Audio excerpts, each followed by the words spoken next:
You are now listening to the Ron Paul Radio Network. Radio for the revolution.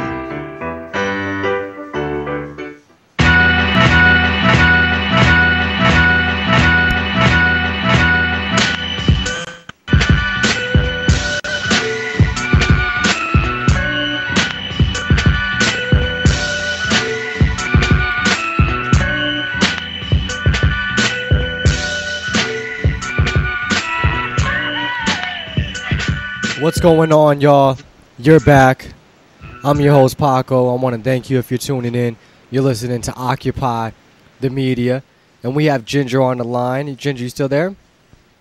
Yep, I'm here. Okay, and in case you're just tuning in, Ginger was at the Maine convention, and she's pretty much giving us a rundown of what went down. I think we're going to jump into some of Romney's shenanigans as well. So you want to go and take off for where you left? Sure. So we kind of went through the pomp and circumstance of the morning, and then the first order of business was electing the convention chair and the convention secretary. Now, we knew this was going to be a close vote because, you know, the establishment has been there for a long time. Ron Paul people are coming in, and we didn't really know exactly what the balance would be. But because it was so important to have this be done fairly and done well, you know, Eric, when he briefed people on Friday night, said, you know, really, if we want to ensure this is going to be fair, then and we're not going to play with the rules, we're not going to have people, you know, messing with the ballots, then we need to get our convention chair elected so that this will actually, you know, be a fair, be legitimate, be a legitimate process. And that means getting there early, getting there on time, making sure that, you know, and being unified, and we will be nominating Brent Tweed to be the convention chair, and that's really the important seat. So we held the first vote on it, and it was close. It looked, it looked to me a little more, on the Paul side than the Romney side, but again, couldn't tell. So they decided to do a person-to-person count for both the convention chair and the secretary, and this took more than 2 hours. So, everybody stood up. They walked by literally row by row and counted 5 people in the row and wrote it down, and it was done.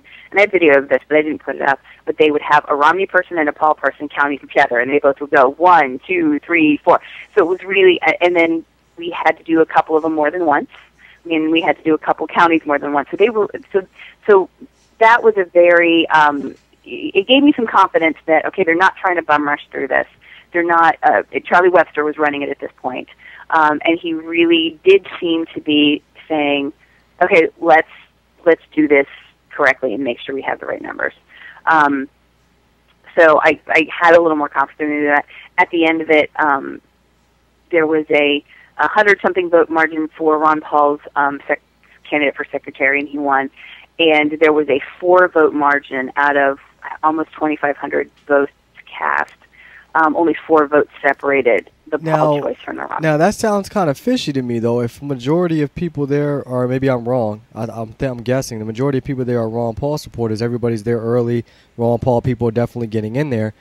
Do you really think it was that tight of a count? The question, the kind of the legitimate question I've heard is, okay, if the first vote we did and there was more than 100 votes difference for the secretary in Ron Paul's candidate's favor, then why was there only 4 votes in the Ron Paul candidate's favor only, a short time later when we did the next vote? Were there people playing with the second vote, or were there people that came in with, blue cards and held them up, or moved around so they were counted twice or something like that? It's possible. I didn't see anything like that. I mean, there is a question. I think there was at one point there was a 1-vote difference in something, and then there was it was something basically okay, did 100 people go to the bathroom during that vote? It was really important. So I'm not sure why the difference in the 2 votes, because the Ron Paul people were voting together. I mean, everybody was there for Ron Paul, was voting for what the campaign said. We're doing this together. We're unified on this. I don't know. It's a question. So, but in the end, if there was cheating to get, because they were that close and they cheated on the second vote for the chair, it didn't work. So, we went forward. So when that happened, after that happened, we broke for lunch. And then when we came back, people were starting to get a little upset because Charlie Webster was still running the convention, because at that point, Brent Tweed, Paul's guy, should have been should have had the gavel, and kept kind of coming over to the Paul table and saying, "I'm mad. Why does he still have a gavel?" And they would be like, "We're working on it. There's, And at this point, I started hearing Romney's lawyers. I wasn't really paying close attention at this point. I had my children there with me, so my husband. So we're kind of managing them as well. Yeah. So they were kind of like, yeah, we know, and eventually that happened, and it was turned over to, but not until I think 2:00, and it really should have been. Now I remember. Okay, I think you're talking about the part I remember. Okay, Brent Tweed won by 4 votes, right? Mm-hmm. Okay, and so once that happens, correct me if I'm wrong, he's supposed to take over now. Is that right? Yes. Okay, but what happened was you guys went to break, and then when you guys came back, Charlie was still talking. Yes. Okay, so then I think I remember watching this on a Ustream. Now, am I mistaken? Was there somebody else that came up after Charlie to keep on talking? The Representative Katz was after. At this point, I was out of the room because some things had started happening with the video, and I was actually editing video. So for this part of the afternoon, I was not on the floor the whole time. I needed an electrical cord so I could keep my computer on because the battery was dying. Okay. So I wasn't in the room for the whole thing. So there were eventually Tweet did take over. And we started actual business. The nomination process is where things started to get strange. People, we were moving through and starting to nominate the delegates that would go to Tampa to represent Maine. Now, Maine has a total of 44 delegate seats. The 3 of them are already determined, Charlie Webster being the head of the GOP, and the 2 the National Committee woman and National Committee man for Maine for the Republican Committee automatically are delegates. So there were 21 seats that were up for grabs at this convention. There were 15 at-large seats. So the first thing that we did was vote on the 15 at-large seats. And this is where kind of the video kind of kicks in, if for those who've already seen it. Mm-hmm. When Ron Paul supporters arrived, we checked in and got a yellow folder that had the list of, here's the 15 people that we want to nominate for delegate. So we had some people going up to the mic. All of those people were nominated. And then at this point, I was actually, with the video, where I started videotaping, I was Eric Brakey, who is the head of Ron Paul for Maine, and David Boyer, who also works on the campaign. He's also been in a couple other states.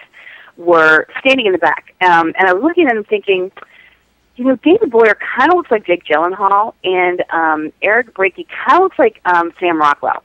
And I was going to take a picture of them and then just make fun of them on Facebook. Because it was boring, and we were sitting there waiting for the 9 millionth time for the business to get back to being done. Okay, well let's hold it. Let's hold it right there because the music's coming in again. So we're going to head to the break again. We'll be back in a moment. Okay.